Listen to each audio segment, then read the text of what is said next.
E não tem como negar, robôs transformadores foram uma mania no Brasil dos anos 80, diz aí.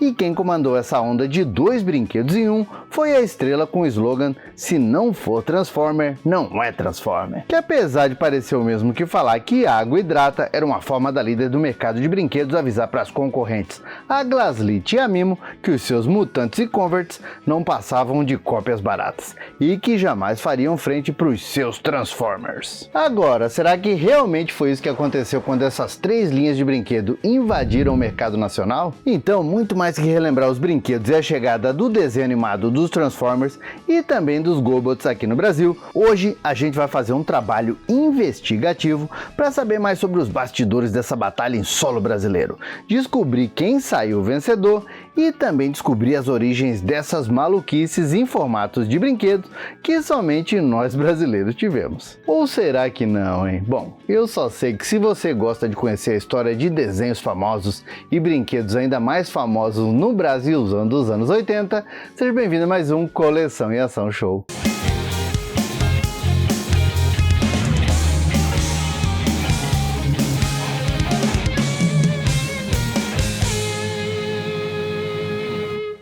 E antes do vídeo começar, tô passando aqui para deixar uma dica felpuda, hein? O livro Coleção em Ação Show, Nostalgia e Colecionismo daquele jeitão, já está disponível lá no site da Edições Cosmos. Um livro bonito, um livro felpudo, com vários capítulos nostálgicos, falando do que a gente teve melhor nos anos 80.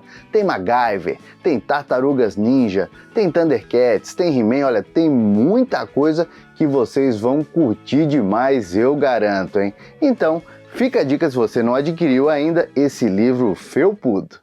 E o desenho dos Transformers estreou no Brasil na programação da Rede Globo no dia 6 de julho de 1986, quando foi exibido em uma dobradinha com os comandos em ação nas manhãs de domingo.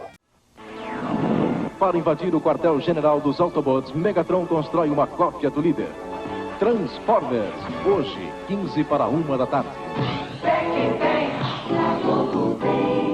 E com toda essa pompa e ainda estreando no canal que era o mais assistido lá nos anos 80, não deu outra. Transformers se tornou um sucesso e ficou na emissora até o final dos anos 80. Sendo exibido também nas manhãs do show da Xuxa e ainda na lendária Sessão Aventura. Olha só que esse não foi o primeiro contato da criançada brasileira com os Transformers. Na verdade, a Estrela Brinquedos, que já tinha lançado nas lojas brasileiras os comandos em ação, numa parceria com a Hasbro e os seus G.I. Joes, repetiu a dose aqui e colocou os Transformers no mercado nacional em maio de 1985. O único porém é que a Estrela não lançou nenhum dos grandes Transformers, como por exemplo o imponente Optimus Prime, né, aquele caminhãozão bonitão. Por aqui a gente teve apenas os pequenininhos Robocar, que faziam parte da coleção japonesa Micro Change, e ainda os Saltman, vindos da linha Jump Starter, lançada originalmente pela Takara Tomy lá no Japão. E claro, esses a Hasbro também lançou lá nos Estados Unidos. Mas enquanto por lá, o brinquedo se transformou numa dupla de Autobots, que era o Top Spin e o Twin Twist, aqui o brinquedo foi além e virou uma meia dúzia de Transformers com cores diferentes. E os Saltman aqui no Brasil também foram bem pirateados e ainda ganharam várias outras versões no melhor estilo Paraguai. A Estrela está lançando os Transformers Saltman. Os Saltman são máquinas incríveis que se transformam em robôs. Tudo num salto.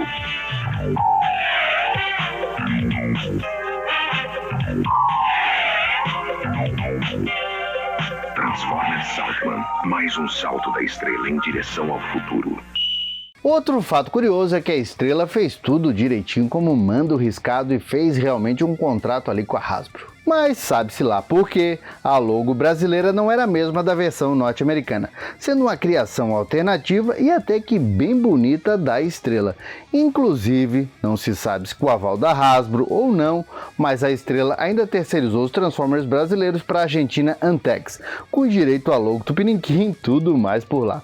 Já na sequência, os pequenos Transformers brasileiros ganharam diversas repinturas nas latarias, além de ganharem reforços de Transformers exclusivos do Brasil, como os Electrics Porsche, também o Jeep e ainda o Sport, vindos diretamente de uma coleção japonesa pra lá de obscura chamada Remote Change Robot Series, da fabricante Yonezawa Toys. Cine Ação.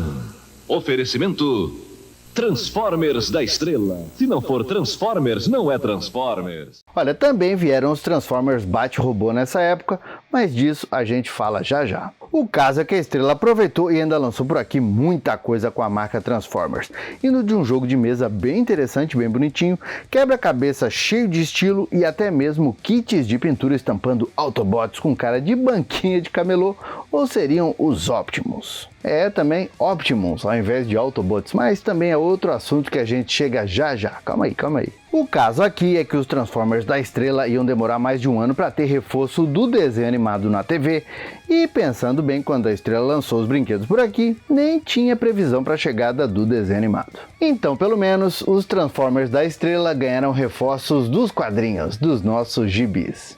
Gibis esses que chegaram por aqui em dezembro de 1985, através da editora Rio Gráfica, conhecida como RGE, que lançou o material publicado originalmente pela Marvel lá fora. Olha só o que eu vou dizer, a RGE fez uma lambança com os nomes dos Transformers que foi de matar o guarda, transformando, por exemplo, o Bumblebee no intrépido Furão e o Optimus Prime em Supremos Absolutos e outros nomes com toda a criatividade que o Brasil tinha. Além disso, as facções Autobots e Decepticons se transformaram em Optimus e Malignos, uma verdadeira maluquice com os nomes originais que nos dias atuais dá um certo charme para as edições antigas, mas que na época ia criar uma certa confusão, para não dizer muita confusão, na cabeça da criançada brasileira, principalmente depois que o desenho chegou por aqui. Aí vamos dizer, né? Essa era uma prática bem comum antes do mundo ser globalizado, e aqui no Brasil não foi diferente. Ou vai dizer que você aí que é mais antigo não se lembra que Lois Lane chegou a ser Miriam Lane, que o Peter Parker chegou a ser chamado de Pedro Prado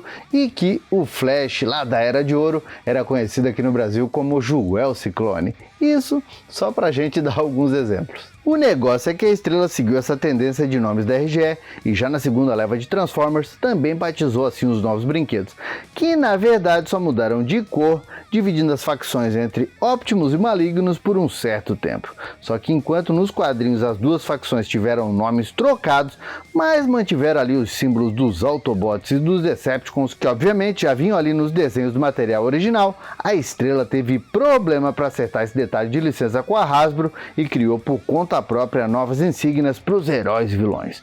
Outro mistério dessa coleção é o veículo Robocar Sedan, apelidado de Bumble Jumper pelos fãs norte-americanos, já que o Mazdinha da coleção da Takara nunca foi um Transformer de fato nos Estados Unidos, apesar de existirem, claro, alguns relatos que parece, que ele meio que ao acaso apareceu em cartelas trocadas de Autobots como Cliff Jumper e também do Bumblebee, sendo hoje um dos itens mais raros do mundo e se tratando de Transformers. Olha, apesar dessas doideiras, vamos dizer, Transformers foi um sucesso no Brasilzão dos anos 80 e não tem como discutir. Mas e os Gobots, hein? Se você já assistiu aquele vídeo contando a batalha das duas franquias nos Estados Unidos, sabe que por lá os Gobots não sobreviveram à guerra contra os Transformers. Então, se não conferiu ainda, fica a dica. Mas será que aqui no Brasil, será que por aqui os Gobots tiveram mais sorte ou não?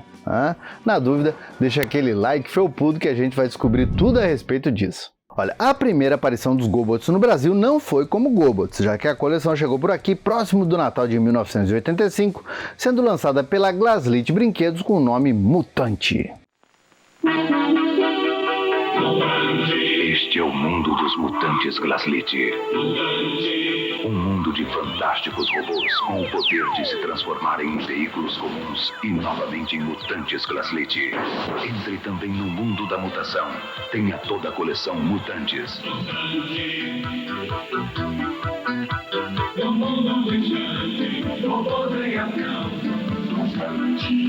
Glaslit.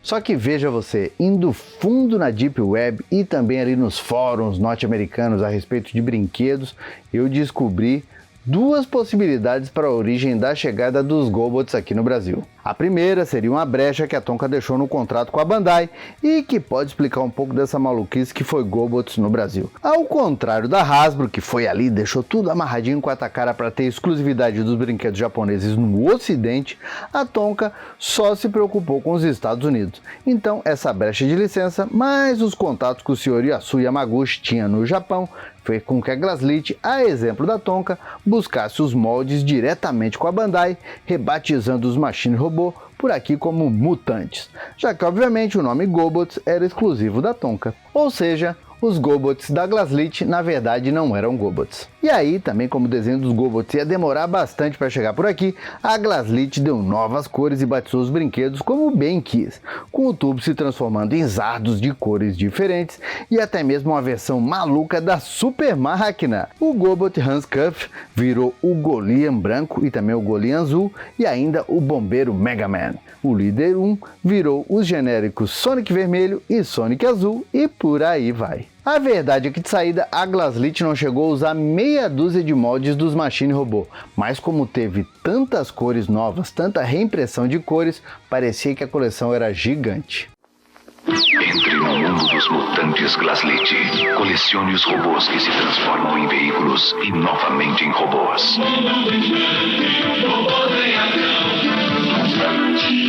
Glaslit. E para dar um ar de grandiosidade para a coleção, dando uma de estrela, a Glaslit também trouxe outros brinquedos para dar corpo para a linha mutante, como foi o caso das picapes robô a pilha, o Viking e o Master. Mutante Master, Mutante Viking, mutantes que se movimentam sozinhos, os únicos que se transformam em picapes 4x4 com guincho.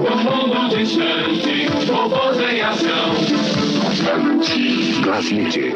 Esses dois gigantes aí vieram da coleção japonesa Zenman Kahen Winch Robô, lançada pela Bandai em 1984. Ou seja, ou realmente teve um grande acordo entre Glaslit e Bandai com várias coleções, ou pode ser que a nossa segunda hipótese seja a mais realista. Bom, como os anos 80 foram bem nebulosos em termos de lei de protecionismo da indústria nacional e tudo mais, muitas empresas acabaram se aproveitando dessas brechas para criar, vamos dizer assim, versões brasileiras de produtos que já existiam, sem pagar um único centavo para os donos de direito, e a própria indústria gigantesca de clones do Nintendinho e Atari está aí para contar muito bem essa história toda.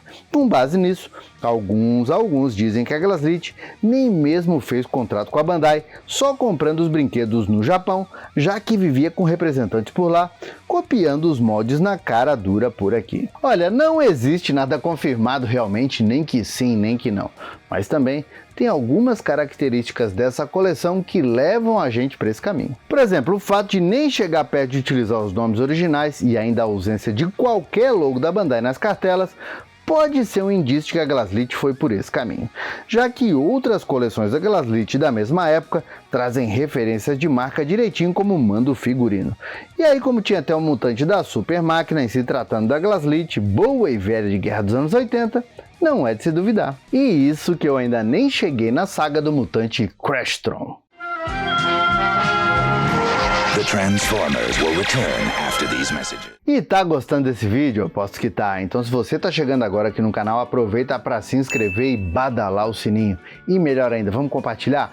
Que tal compartilhar? Vou dar uma ideia, hein? Com aquele seu amigo, aquele seu parente que adorava os desenhos dos Transformers, mas só tinha GoBots para brincar. Que tal? Now, back to the challenge of the GoBots. O caso é que em 1986 a Glaslit aumentou a coleção mutante lançando mais 4 personagens na mesma pegada, ali de descaracterizar a marca GoBots, ou mesmo Machine Robô, com os brinquedos Ergor, também o Rotron, o Tractor e ainda o Zumor. Inclusive eu tenho o Sonic vermelho aqui na minha coleção e vou dizer, olhando, não tem nada de referência para Bandai, só mesmo coisa da Glaslit. Mas vamos fazer o seguinte, vamos aumentar o fogo nesse caldeirão de loucura que foi os anos 80? Vamos lá. Voltando um pouquinho mais no tempo, ali em 1985, a Estrela deu uma encorpada na coleção dos Transformers com os brinquedos Bate-Robô Turbo e também o Picape, que vinham em 2 cores diferentes cada um. Já em 1986, mesmo com os Bate-Robôs ainda no mercado, a Glaslit lançou os mutantes Crashtron, o Turborg e também o Blocker, que não por acaso eram os mesmíssimos brinquedos da Estrela, mas com outras cores. Esse é um mutante Claslite, a produção de terceira geração. Um carro que bate, que volta, robô. A grande surpresa é a transformação da Glaslite. A origem desses brinquedos, como não podia deixar de ser, vem do Japão, já que esses carros robôs se chamavam originalmente Turboid e Destroid. Eles foram criados pela Asahi Tsusho em 1984 e distribuídos pela Fujitsu com o Attack Change Robô Powertron. Já em 1985, a desconhecida RTL Company comprou esses brinquedos da Fujitsu e distribuiu nos Estados Unidos como Powertrons. Powertrons, they're alive in a secret lab. His Professor Zahn. His inventions are called the Powertrons. Their secret is their machines that drive, but in an instant, they're really alive. Powertrons, they're alive. Python and Destroid have evil ways, but up jumps Sumar and Turboid to save the day. Powertrons, they're alive. Powertrons, each sold separately. Só que logo depois do lançamento, a RTL acabou vendendo os direitos para a Hasbro, já que ela não queria ninguém lançando carrinhos robôs nos Estados Unidos além dela. Como o Bate-Robô da Estrela vinha com tudo certinho na caixa dizendo que era uma propriedade da Hasbro, não tinha nada de empresa japonesa, dá pra dizer que a Estrela realmente foi lá, continuou fazendo a coisa tudo no fio do bigode, fechou um novo contrato com a Hasbro, trouxe mais esse brinquedo, até porque, vamos dizer, né, a Hasbro não tinha interesse nenhum em lançar esses brinquedos baratinhos lá nos Estados Unidos. Já a Glaslite, através do Sr. Yamaguchi, dessa vez conseguiu realmente a licença dos mutantes Crashtron através da Fujitsu, e assim tivemos um dos momentos mais curiosos da história dos brinquedos brasileiros, com Glaslite e Estrela, duas grandes concorrentes, com linhas concorrentes tendo os mesmos brinquedos nas prateleiras e os dois registradinhos bonitinho. Aliás, além disso, a gente também tem que tirar o chapéu para a Glaslite, já que no meio dessa picaretagem toda, eles conseguiram fazer um comercial para a televisão que realmente separava os mutantes dos Gobots. Este é o mundo dos mutantes Glaslite. Um mundo de fantásticos robôs com o poder de se transformarem em veículos comuns e novamente em mutantes Glaslite. Entre também no mundo da mutação. Tenha toda a coleção Mutantes.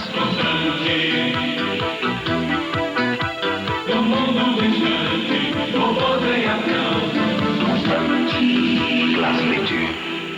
Também temos que tirar o chapéu para canais como Coisas do Meu Tempo e tantos outros que vira e mexe conseguem recuperar esses comerciais perdidos e maravilhosos, hein? Inclusive esse trabalho maravilhoso de animação dos comerciais dos Mutantes foi do animador Gustavo Machado, através do estúdio Bricket Filmes, e já fazia um bom tempo que os storyboards estavam rolando aí pela internet. Só que antes da gente continuar falando da Glaslite e até mesmo da Mimo, bora falar do desenho dos Gobots, que esse sim, produzido pela Hanna-Barbera, chegou no Brasil em 1987.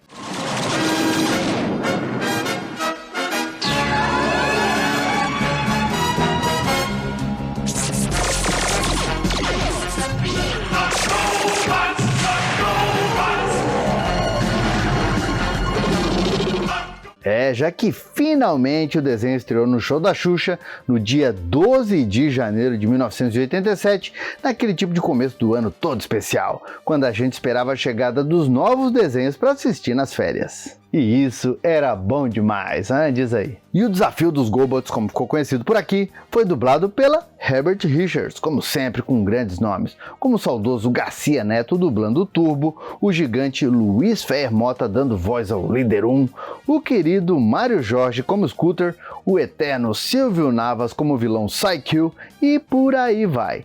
Gobots estreou junto com uma leva de excelentes desenhos, como foi o caso dos Wuzzles e também os Ursinhos Gummy da Disney. A alegria chega bem cedo no show da Xuxa. Os adoráveis ursinhos Gummy, os heróis do futuro Gobots, o homem mais forte do universo, He-Man. E mais, Super Amigos, Pernalonga, Fred Flintstone e Barney, a turma do Scooby-Doo. Show da Xuxa, amanhã, 8 horas. Só que como Transformers já era um sucesso por aqui, todo mundo já gostava das aventuras do Optimus Prime, o resto da galera, e também os brinquedos da Glaslit e da Mimo não faziam a mínima ligação com o desenho GoBots acabou passando batido. Mesmo assim, o longa animado GoBots War of the Rock Lords ainda foi lançado por aqui em VHS com o nome A Batalha dos GoBots. Silêncio! Eu vou desmontar seus chips e construir você de novo, Psykill. Está sonhando, Turbo. Renda-se, Psykill. A fortaleza está cercada. Trate de soltar os humanos.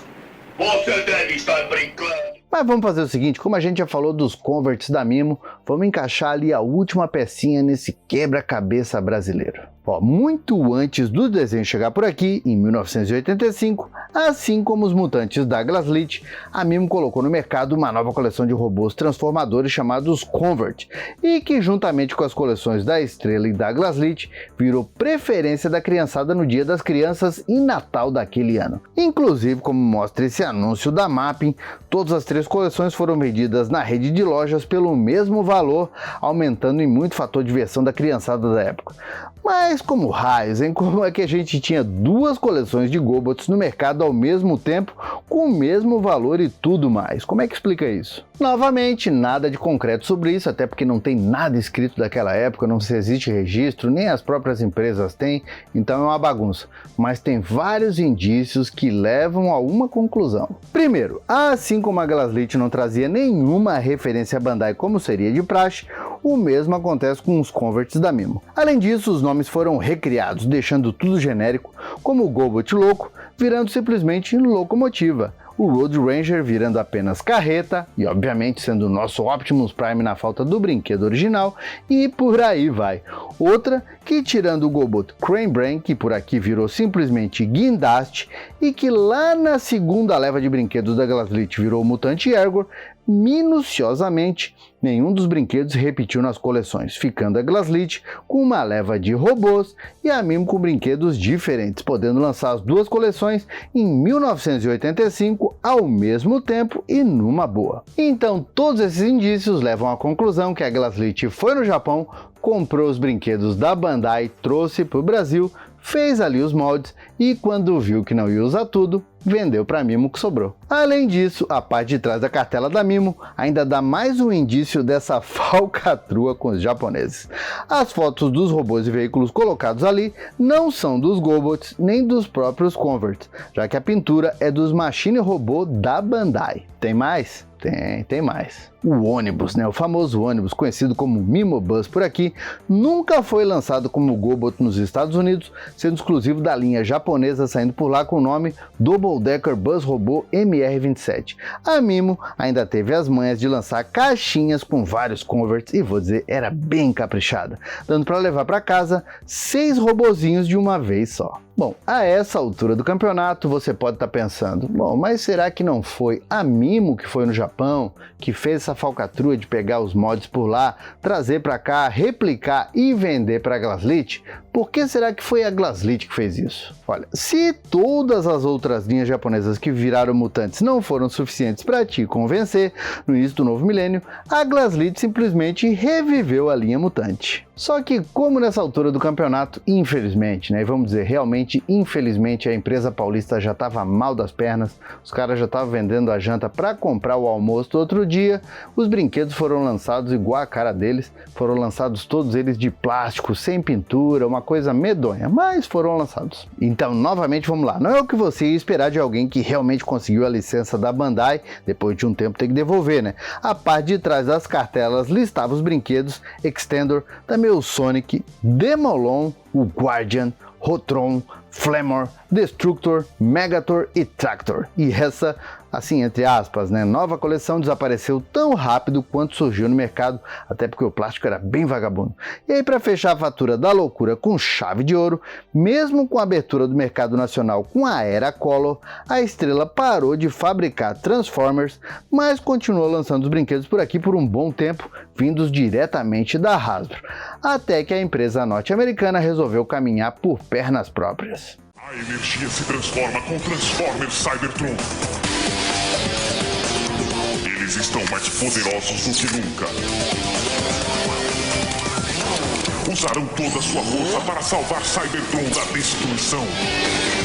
Embarque nessa caçada colecionando todos os Transformers. Robôs articulados que se transformam em incríveis veículos ou animais para enfrentar seus inimigos. Transformers Cybertron, muito mais do que você vê. Aí a Estrela, para não perder o embalo, lançou uma linha de brinquedos transformadores vindos diretamente da China com o nome Mutantes, que entulhou as lojas de departamento na primeira década do novo milênio e depois reapareceu e desapareceu misteriosamente ali por 2014. Seria isso um tapa de luva de pelica na cara da Glaslit, que nessa altura do campeonato nem existia mais, com a Estrela mostrando que foi ela que foi vencedora nessa batalha dos anos 80? Ou mera coincidência esse nome dos Mutantes, hein? Então comenta aí o que você achou disso e também o que você achou desse vídeo, dessa história toda. Afinal de contas, modéstia à parte, foi um trabalho de Araponga. Bom, por enquanto era isso, espero que você tenha gostado demais desse vídeo. Se você chegou agora aqui no canal, já se inscreveu? Vamos lá, aproveita também para conhecer as nossas redes sociais. Tem muita coisa bacana todo dia para você. E se você já fez tudo isso, já compartilhou, nossa, obrigado demais. Mas quer continuar ajudando, quer ajudar ainda mais? Então que tal se tornar um membro Felpudo Gold ou então Felpudo Silver? O seu nome aparece aqui no final do vídeo, também tem um link secreto para o nosso grupo do WhatsApp e o principal, você ajuda a gente a produzir conteúdos cada vez mais nostálgicos como esse. Então, até o próximo vídeo e valeu!